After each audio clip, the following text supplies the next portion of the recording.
Alright, we are going to begin by talking about the European Renaissance, its impact on Western and Northern Europe.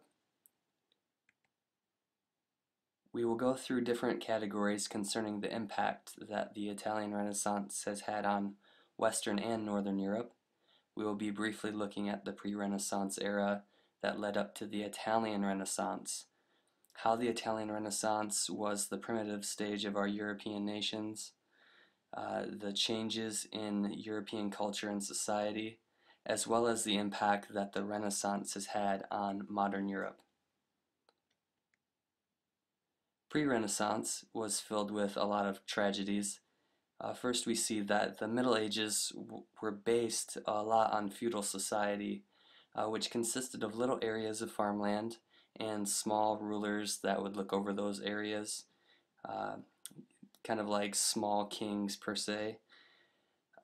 During the Middle Ages came an extremely deadly disease that killed many Europeans known as the Black Death. With many Europeans dying, the Catholic Church during this time responded by helping the sick and the weak with personal needs. This made many consider in that time their salvation and where they stood before God. As society bettered, we see an ignorant and uneducated lay people who just went on about life while many of the church clergy were abusing their power. An example of this is how the clergy would collect indulgences, claiming people would receive years off purgatory for their giving. The question at hand, were the clergy pious?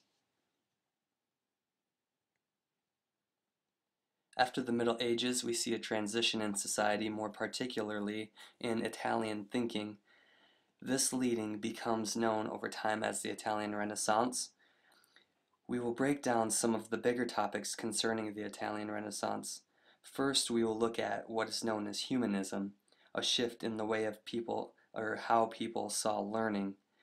Society became more aware about who they were and what intellect could do for an individual. The desire to learn grew tremendously during this time. We'll also see a shift in religious thinking, a questioning of the Catholic Church. This questioning led many to secular ways of thinking. Then we will see, beyond this, that in the arts there were changes in design along with famous artists. While in science, the universe and mathematics became innovative. Also to note, not that I'll say anything else about it, but there was more of a self-awareness that occurred, a realization that people were worth more than they thought.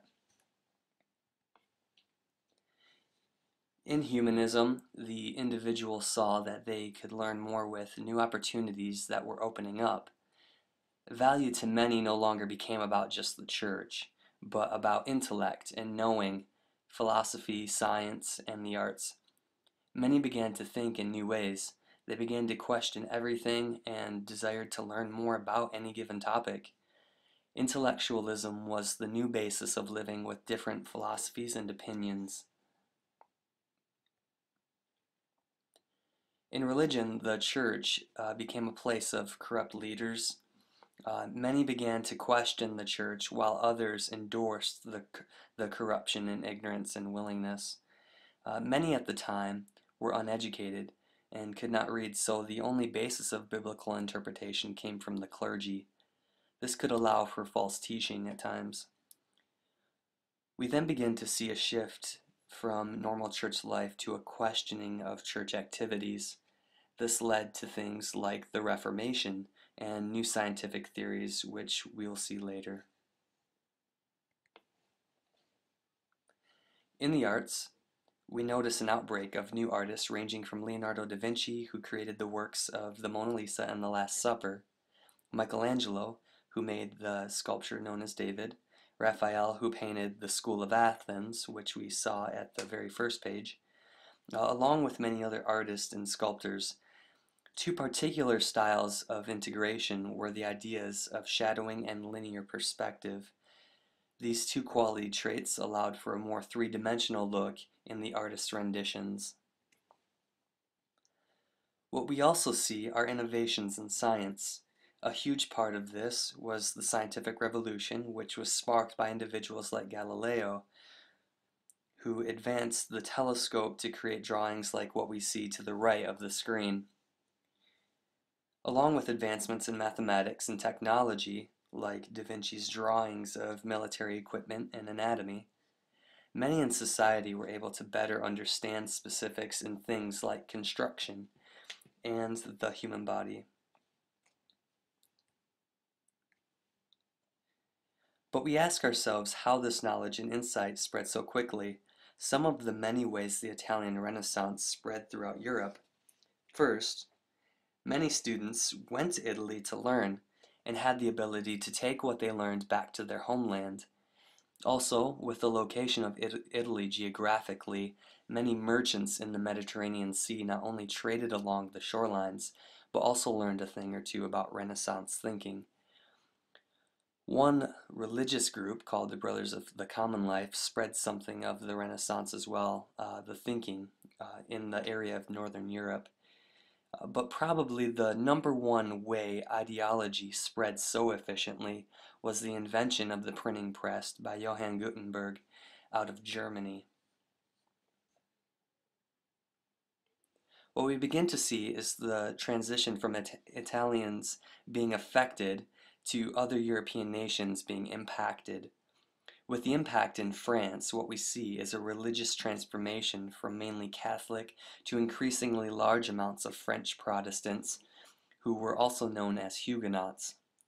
Religion was not only questioned, but also challenged with political reasoning.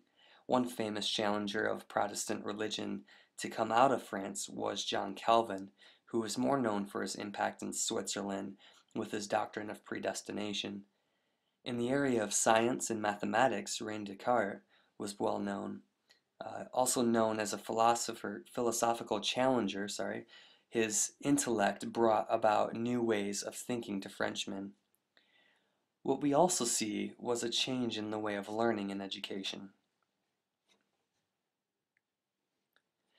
The impact on the Holy Roman Empire was quite intellectual.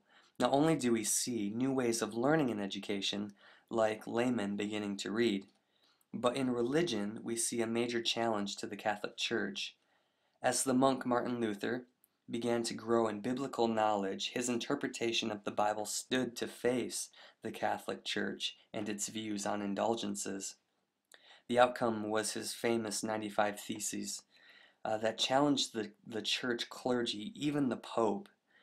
With his translation of the Bible, into German, many laity began to see that the clergy gave them wrong interpretations of the Bible. And what we see is the birth of Protestantism with what is known as the Reformation. The impact on England caused many thinkers like Erasmus to think in English humanistic ways that led to new ways for the English to be cognizant of. With the uprise of England's Tudor family, we see individuals like Mary and Elizabeth making the issues in England more political than anything else. With Mary's favor of Catholicism, many Protestants were persecuted, and she became known as Bloody Mary for the many murders that had occurred during that time, or persecutions per se. Elizabeth, her sister, on the other hand, when leading England, allowed for more of a Protestant state within England. Men like William Shakespeare rise up with advancements in popular poetry and dramatic acting skits. Francis Bacon, also an intellectual thinker, rises up in the area of science and thought. Not listed, but extremely influential, was Isaac Newton, who was profoundly intellectual and created much advancement in mathematics such as calculus, as well as physics. What we see in Spain is more of a traveling pursuit. With progression in technology and navigational skills, Spain was able to pursue the western Atlantic Ocean with renowned Christopher Columbus, only to reach the Western Hemisphere and gain over time gold and spices, which allowed them to profit much. And throughout history, what we see is that money at times can equal power, and this was beneficial for Spain at the time. We also see the creation of Mexico and Peru by Spain. Further noticed is the creation of the USA by European travelers uh, over time as well. With Spain being dominantly Catholic and the rest of Europe growing in Protestantism, Spain became well known for their Counter-Reformation movements. In other nations, we see a growing that was typical in pretty much all European nations, growth in education and humanism, with improvements in rhetoric, breakthroughs in the arts, with different styles in painting and sculpting, as well as architecture. Much of society increasingly became secular and moved away from the church towards science. Religion in and of itself became increasingly Catholic and Protestant through Europe. The impact of the European Renaissance on today's European society had cultivated an enhanced intellect as well as rhetoric, technology, science, and art. With World War II and the growth of the European Union, many unified advancements have occurred in the realms of politics and science. With Newton's mathematical structures being challenged by people like Einstein, nuclear technology has become well advanced through the minds of physicists and mathematicians. Art has become not only full of variety, but full of history. With things like the Reformation, Protestantism grew profoundly and is dominantly known as the Christian religion today. But all in all, the impact that the Renaissance has had on societies throughout Europe has been quite the intellectual one and will continue to grow with population increases and brainstorming. And here are a list of the sources in case anyone is curious.